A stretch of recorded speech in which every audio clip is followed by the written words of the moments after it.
Dunia di tahun 2050. Bayangkan, udara saja tidak berpihak kepada kita. Suhu memanas ekstrim. Sebagian orang terpaksa mendekam setiap hari di ruang ber-AC dengan handuk basah menyeka wajah. Mata terus berair. Dan kita hanya dapat tertidur di setiap subuh karena cuma itu waktu yang cukup sejuk.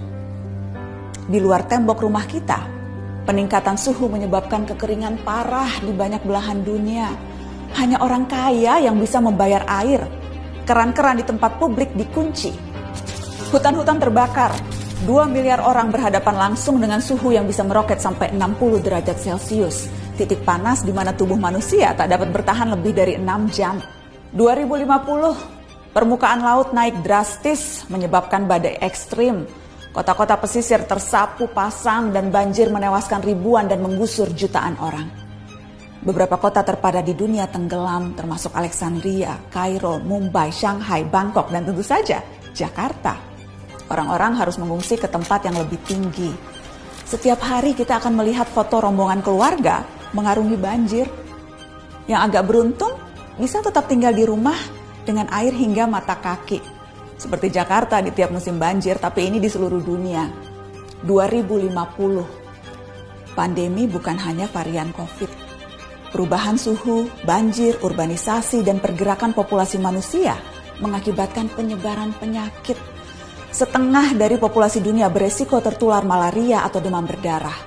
Wabah baru bisa melampaui angka kematian penyakit jantung, menciptakan krisis perawatan kesehatan. Perusahaan asuransi pun menolak melayani. Apa yang kita lalui 2 tahun kemarin, tampak tak ada apa-apanya. 2050, kelaparan merajalela.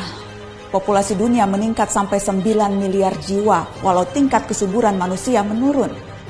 Terlalu banyak mulut harus diberi makan, sementara dunia kekurangan air dan lahan yang bisa digarap. Bahan makanan akan semakin mahal, jumlah orang kurang gizi di dunia pun terus meningkat. Sementara bantuan logistik, kalaupun ada, pasti tiba terlambat karena terhambat bencana di mana-mana. 2050, hubungan internasional tak lagi akur. Setiap negara menjadi egois dan saling curiga.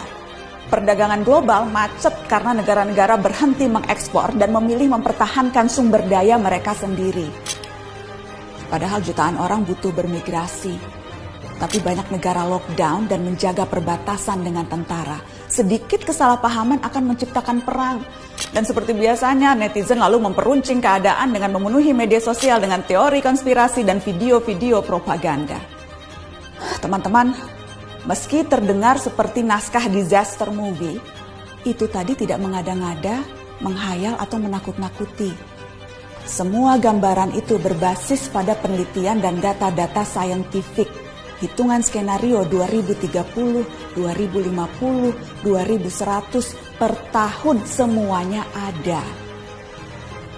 Isu ini bahkan telah mempertemukan para pemimpin dunia, tak terkecuali Indonesia.